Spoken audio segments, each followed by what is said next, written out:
Good morning, everybody. Good morning. Good morning. Well, thank you for coming out in the cold. So cooler these days, so. And I understand that you don't usually do the Samba Joe, so I know that last time I did it and that may have been new, but so we usually now start each service with the Samba Joe on page 24. And Samba Joe was written by Chandal. And this is really an invitation to Amida, to Shmuni, and to all the Buddhas of the 10 quarters to come and join the Dharma. So that's what the purpose of the Sangha-jo is, sort of an introduction, if you will, welcoming in. And then we'll do Jisege on page 93. Okay? Okay.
Zai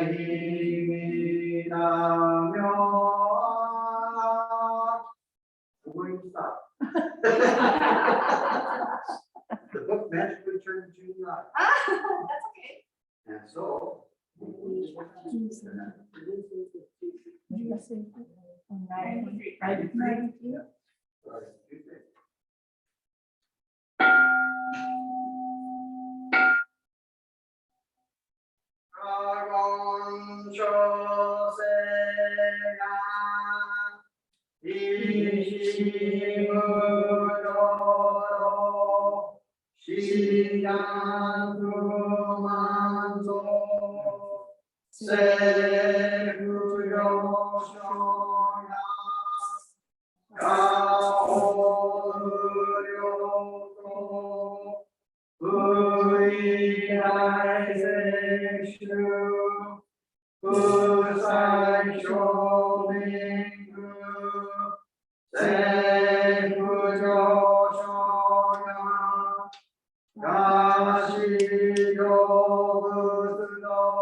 Thank you for the flexibility. You started. Should have noticed it right away, but it seemed natural. Please join me in Gasho. The name embodying final vow is the act of true settlement. The vow of entrusting with a sincere mind is the cause of birth. We realize the equal of enlightenment and supreme nirvana through the fulfillment of the vow of attaining nirvana without fail. Namo Amida Butsu. Namo Amida Butsu. Namo.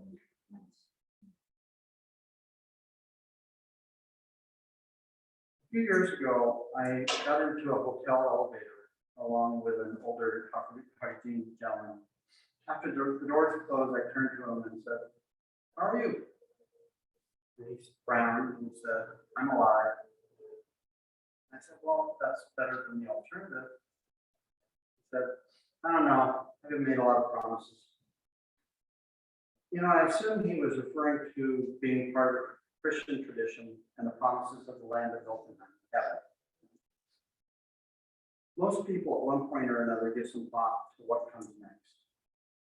What happens when I die? In our case, Jodo Shinshu, we may turn to a question such as, what do I need to do to get into the pure life? The passage I opened with is the 5th verse of the Shoshinge.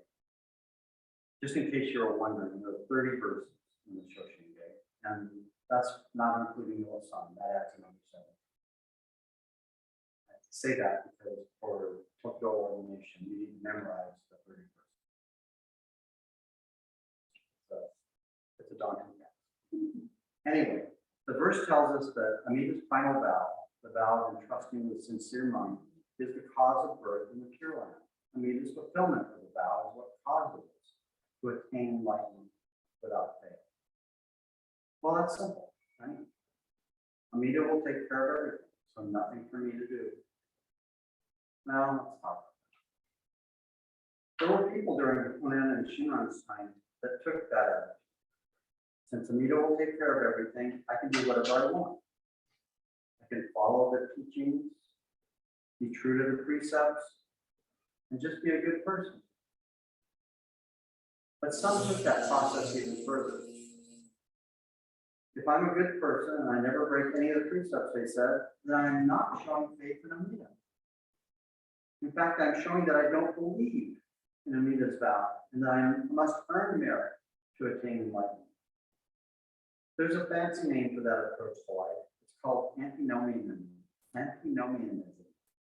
In fact, the local authorities, spurred on by the Tendai monks of Nakie, charged Honan and his followers with disrupting the community and by promoting criminal and antisocial behavior with their reliance on only Amida's vow. And you know the story. Eventually, Honan and all of his followers, including Shinran, were stripped of their ordinations and exiled to remote areas of Japan.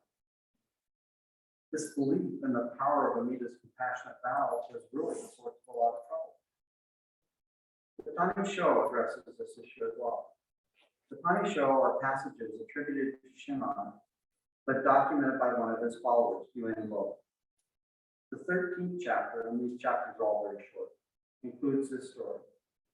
Once there was a man who fell into the wrong views, proclaiming that he would purposely do evil as a way of attaining birth. Since the vow is directed to those who are committing evil. Thus saying, he performed many evils. When Shinran heard about this, he admonished in a letter, "Do not take poison just because there's an antidote."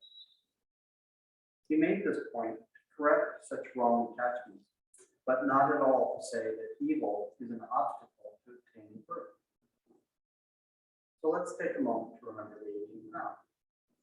The larger sutra, one of the 3 Pure Land sutras, which we look to as our primary doctrine or teaching, contains the story of Bodhisattva Dharmakara. The story goes that a king heard a Dharma talk given by the Buddha, Lokeshvara. He was so moved that he gave up his kingdom and became Bodhisattva Dharmakara. He then committed to becoming a Buddha and created 48 vows, which he recited to Lokeshvara And of these 48 vows, the 18th is known as the primal vow. And the global organization of which we're a part is called Nishi Hongan. Nishi is west. Hongan-ji is temple of the primary vow. Ji is temple. Hon is primary and main. And Gan is vow. Hongan-ji. The 18th vow reads in part: if, when I attain Buddhahood, the sentient beings of the 10 quarters who, with sincere mind and entrusting heart, aspire to be born in my land and say my name even 10 times, should not be born there, may I not attain perfect enlightenment. Bodhisattva Dharmakara's vow is that all of us will go to the Pure Land. All of us will attain enlightenment. What do we have to do according to the vow? We must be of sincere mind, we must aspire to be born in a native Pure Land, and we must say a native name, Namo Amida Butsu, even 10 times. Sincere mind, and trusting heart, and aspiring to be born in the Pure Land. These don't really sound all that difficult. But Shinran explained things to make them easier to comprehend and easier to accomplish. Shinran taught that these things too come from Amida. They're part of what we call Shinji. Now, we're not going to get into Shinji for now. That's another multiple Dharma talks. Just think about the key words from the vow: sincere, and trusting, and aspiring. If you want to go to the Pure Land later, not now, then you're aspiring. If you are sincere and trusting, you have no doubt that Amida will provide the path. No doubt. That's Shinji. Shinran's message to us was that even a foolish being such as he, Shinran, could attain enlightenment, but only through the working of Amida's compassionate vow. If we were to try to do this on our own, it would be impossible. We often refer to the Pure Land tradition in Jodo Shinshu as the easy path. That's in contrast to the difficult path. The difficult path is also known as the path of sages. These were the ascetics or renunciants. They gave up everything: material possessions, family ties, home, everything. They went on their own, meditated. This was the story of Siddhartha Gautama as well. He gave up material wealth from his family and left his wife and young son and left the palace behind. He meditated and ate very little and meditated some more. In fact, he ate so little that he eventually passed out, emaciated and without energy. If not for the kindness of a young girl who brought him milk to drink, he may have died where he collapsed. But this event led him to reconsider his approach. It was too extreme. He had left a life of no wanting and set off on a life of no sustenance. It came to him that there was another way, a third way, a middle way, the middle path. Not a path of wealth and abundance, but also not a path of severe deprivation. But even the middle path, by which Siddhartha eventually became the Buddha Shakyamuni, was a difficult path. Plus, even in Shinran's time, it had been 1,500 years since the Buddha had passed away, and his teachings seemed distant. For Shinran, the difficult path of sages and the Buddha not being here to teach us made it almost impossible to attain enlightenment by our own power. Shinran taught that Amida's primal vow is there for us. It doesn't matter if we're good or filled with evil. It doesn't matter if we could devote our entire existence to the path of enlightenment, or we have to work every day to sustain our family and ourselves. In fact, the people that Shinran spoke to were the farmers, tradesmen, often ignored by other traditions. These people could not sit around meditating all day. They had fields to tend, stores to run, other jobs. What does all of this mean for me, for you, for all of us? Back to the original question I posed. What do I need to do to get to the Pure Land? First, don't be in such a hurry. But the path is not there. Namo Amida Butsu, the name. But then say the name. Buddhism in general teaches us to live in the present. As I said before, worrying about the past is useless. There's nothing you can do to change it. Worrying about the future is futile. You cannot predict what will happen. Worrying only serves to diminish your mental and physical health, your quality of life. One teaching common to most Buddhist teachers, regardless of sect or time period, is that we should live a life of gratitude. There are two parts to that statement. First and foremost, you must live life. You can only do that in the present, in the here and now. How do we live in the present? First, get out from in front of and put down all your devices. Cell phones, tablets, laptops, televisions. These enticing luminous screens rob you of the here and now by taking you into the past, into the future, and into other people's lives. Leave all of these off and take a walk. Enjoy the trees, the birds, the nearby pond or stream, the sky, or just the people around you. Don't look down as you're walking, look straight ahead. Say hello to people you pass. Smile at people you see. Yes, even if you don't know them. And granted, many of them will not notice you because they have their heads down looking at their devices. My wife and I are fortunate to live near a large park. There's a pond which, when it has water, attracts ducks, geese, turtles, and an array of other wildlife. There's something special about sitting at the kitchen table in the morning and the evening and hearing the honking of a flock of geese making their way to or from the park. This would be hard to enjoy if the TV was blaring and we were fixed on our screen. Meditation comes in many forms, but just sitting and thinking is good too. Think about the things you have for which you are or should be grateful. A roof over your head, food, access to medical care, possibly enough money to take an occasional vacation. Whatever you have in your life, think about the people in your life that impact you. Spouse, parent, children, siblings, fellow temple members, friends. Try to think about all the people in your life who have done something for you. If you're over the age of 10, that should take you quite a while all by itself. With all of this, non-long, find in your heart the gratitude for the things you have and people around you. Have you saved a bit of that gratitude for the Dharma of the Buddha? Have you given some thought to how teachings may have helped you at some point in your life?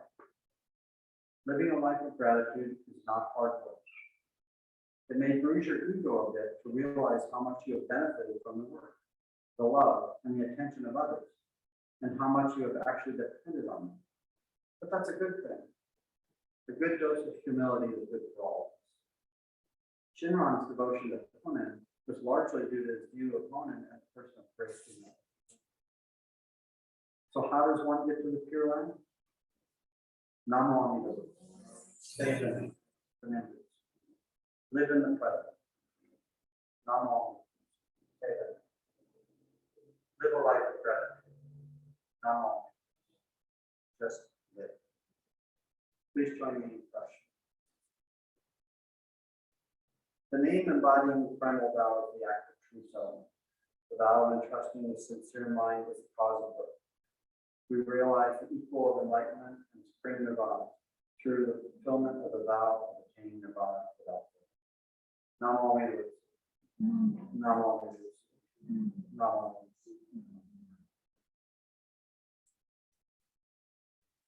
Thank you very much. Thank you for your attendance this morning. Thank you for your patience and listening. Appreciate it.